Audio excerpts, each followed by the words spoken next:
Chapitre 1, les évolutions et les sources du droit social. Quentin, le droit du travail. Alors, le droit du travail, ça correspond au droit privé, et ce droit peut être individuel ou collectif. Le Code du travail a été fait en 1910 et a été refondu en 2004.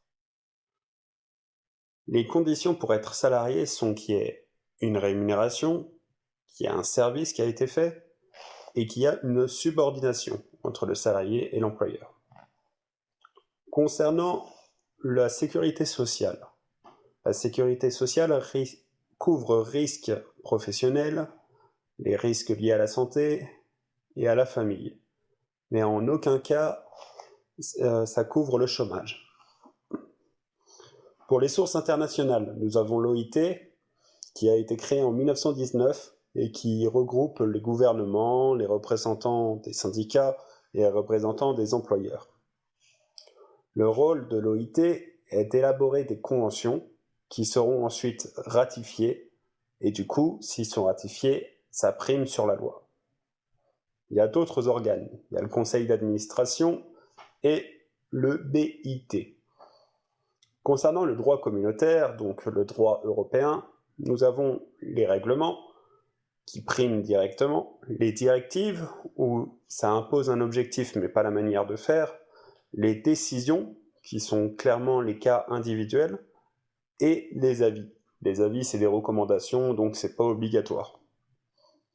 Pour les sources étatiques, nous avons la Constitution avec l'article 34 et 37, il y a la loi qui est faite par le Parlement, les règlements qui sont faits par le gouvernement, les ordonnances qui sont faites par le gouvernement via le Parlement, qui laisse assez un contrôle jusqu'à temps qu'elles soient votées au Parlement, mais dans ce cas-là, les lois restent, enfin quand le gouvernement les donne, c'est effectué. Nous avons les arrêtés par les ministres, et après nous avons bien sûr les circulaires qui sont faits par les administrations.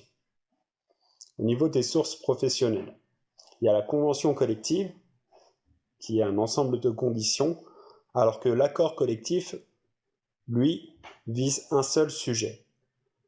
Pour mettre un usage en place, il y a 3 conditions à respecter: la généralité, la constance et la fixité. Pour dénoncer un usage, il y a également 3 conditions. Il faut informer le CSE, informer individuellement chaque salarié, et il faut respecter un délai de prévenance. Pour l'accord atypique, en fait, c'est simple, il n'y a pas de respect. En fait, ça ne respecte pas l'accord collectif, mais c'est mis en place. Et pour dénoncer cet accord atypique, il faut informer le CSE, informer individuellement et un délai de prévenance, comme l'usage. Et enfin, nous avons l'engagement unilatéral, qui est une décision de l'employeur, où il met en place quelque chose, il le dit clairement, et ça peut être uniquement, enfin la seule condition pour le dénoncer, c'est un délai de prévenance.